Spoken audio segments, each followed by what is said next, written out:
Let me ask you something, and I want you to be honest with yourself when you answer it. How many hours did you work last week? 40? 50? Maybe 60 if you're hustling for that promotion? Now, how much closer did those hours actually get you to being wealthy? Not comfortable, not surviving, wealthy. The kind of wealthy where you don't have to think twice about a car repair, a medical bill, or whether you can retire before your body breaks down. If you're being honest, the answer is probably not much closer at all. And that right there is the brutal truth I want to talk about today. Because 95% of people in this country, maybe more, are stuck in a system that was never designed to make them rich. It was designed to keep them productive. There's a massive difference between those two things, and almost nobody is willing to say it out loud. I've been around money for over 70 years.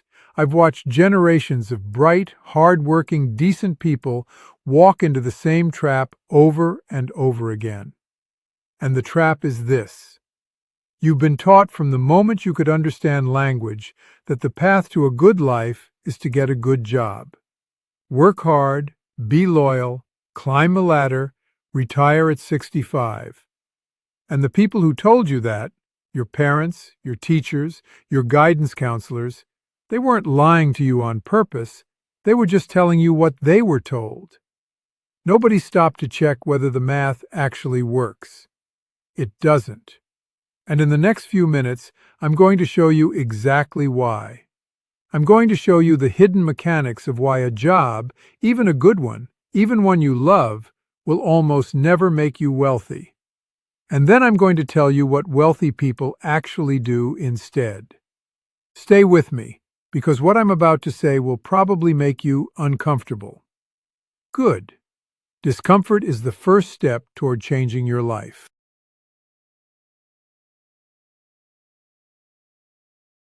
Here's a question almost nobody asks, and it's the most important question you can ask about your career.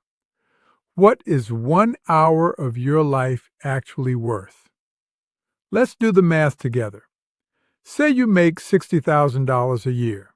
That sounds decent. That puts you above the median household income in most parts of the country. You feel like you're doing all right.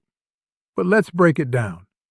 60,000 divided by roughly 2,000 working hours in a year. That's $30 an hour before taxes. After federal, state, Social Security, and Medicare taxes, you're probably keeping about $22 an hour in your pocket. Now subtract the cost of getting to that job. The car payment, the gas, the insurance, the parking. Subtract the cost of looking professional. The clothes, the dry cleaning, the haircut. Subtract the cost of eating lunch out because you don't have time to pack one. Subtract the daycare for your kids while you're at the office. Subtract the takeout dinners because you're too tired to cook.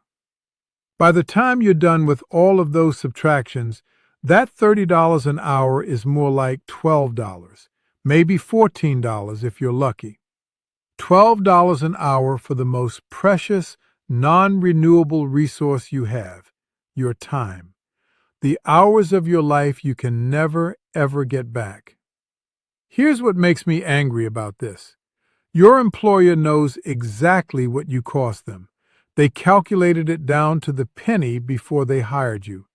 They know what they need to pay you to keep you showing up, and they know what they need to charge their customers to make a profit on top of you.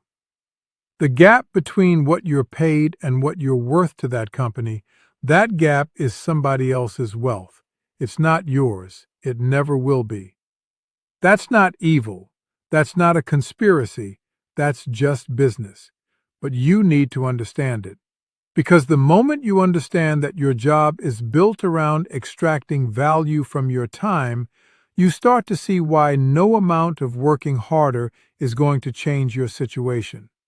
You can be the best employee in the building. You can stay late every night. You can answer emails on Sunday.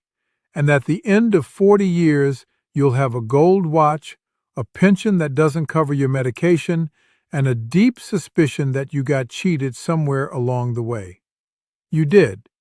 You just got cheated in a way that's so legal and so normal, nobody calls it cheating.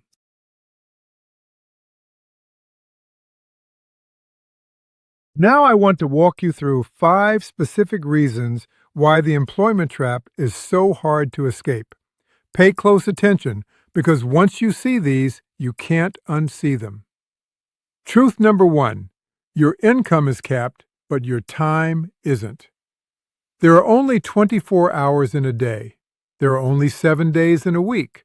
No matter how skilled you become, no matter how senior you get, you cannot scale yourself beyond the hours you have available.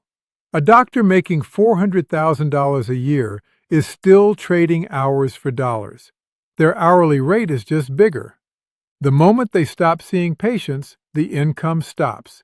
That's not wealth, that's just an expensive treadmill. Real wealth comes from owning things that produce income while you sleep. Stocks, real estate, businesses, a book that keeps selling for 10 years after you wrote it, a piece of software that serves customers without you being there. Your job, no matter how well it pays, will never do that. Truth number 2. Inflation is eating your paycheck while you stand still. Every year, the cost of living goes up by 3 to 4%, sometimes more. If your raise this year was 3%, you actually got a 0% raise. If your raise was 5%, you got a 1.5% raise. Most people don't even get that. The average annual raise in this country is 3%, which means most workers are getting poorer in real terms every single year while feeling like they're moving forward. Investments don't have that problem.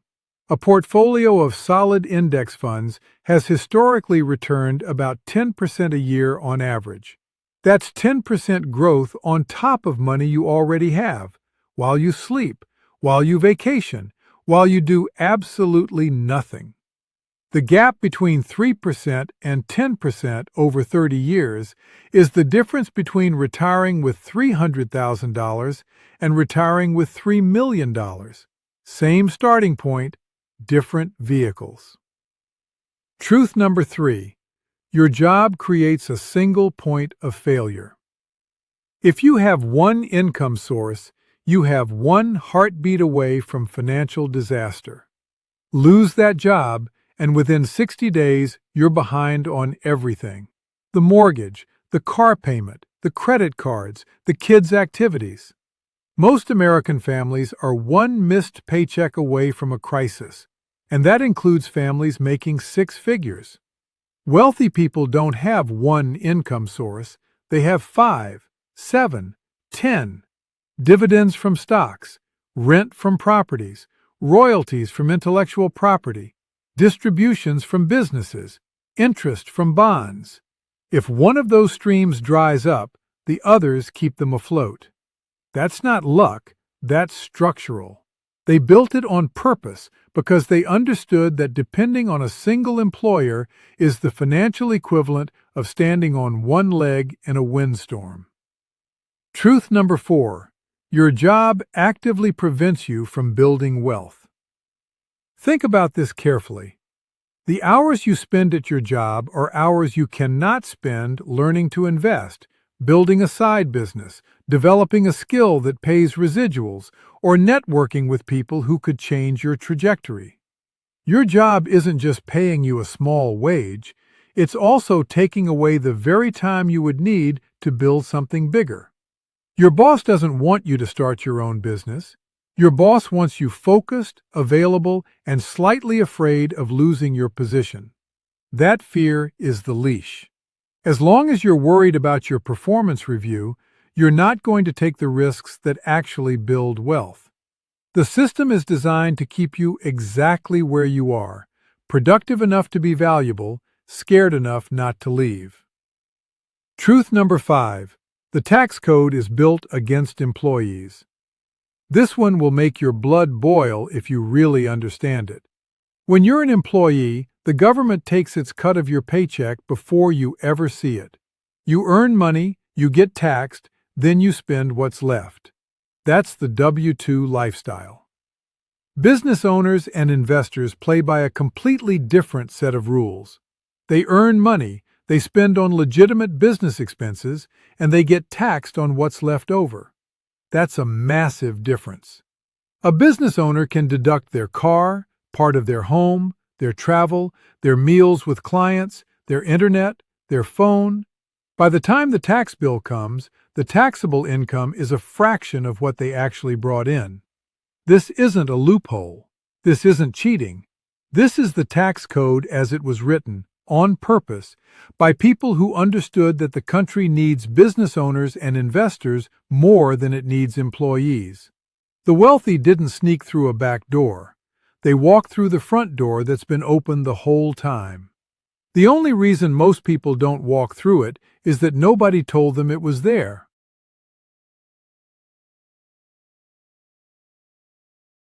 I want to be very clear about something. I am not telling you to quit your job tomorrow. That would be irresponsible and frankly, it would be stupid. Your job is your runway. It's the engine that funds your transition. What I'm telling you is that your job cannot be your destination. It has to be your starting point. Here's how wealthy people think about employment.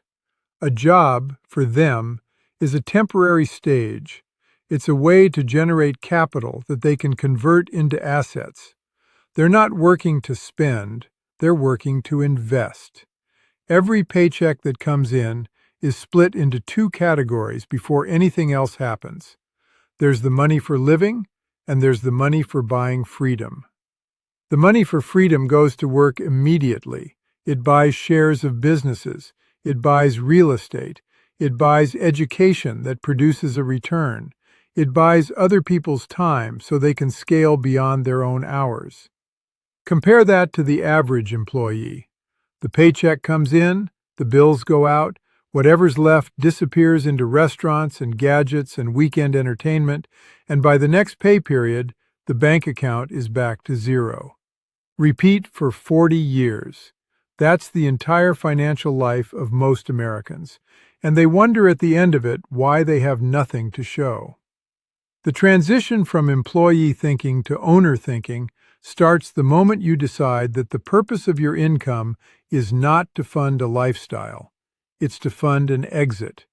Every dollar you can redirect from consumption to investment is a dollar that starts working for you instead of you working for it. Do that consistently, and the math changes. After 5 years, you've got a meaningful portfolio. After 10 years, that portfolio is generating real income. After 20 years, the income from your investments starts to rival the income from your job. After 30 years, you don't need the job anymore. The assets you bought with disciplined sacrifice are now feeding you for the rest of your life. That's the path. It's not glamorous, it's not fast. There are no shortcuts. But it works, and it has worked for every wealthy person I've ever known, including me. When I was your age, I lived on a fraction of what I made. I drove cars I didn't love. I lived in houses that were smaller than what I could afford. I said no to vacations my friends were taking. And I took every dollar I could free up and put it to work in businesses I understood. I wasn't depriving myself. I was buying my future. There's a massive difference between those two things, and the people who understand the difference are the ones who eventually escape the trap.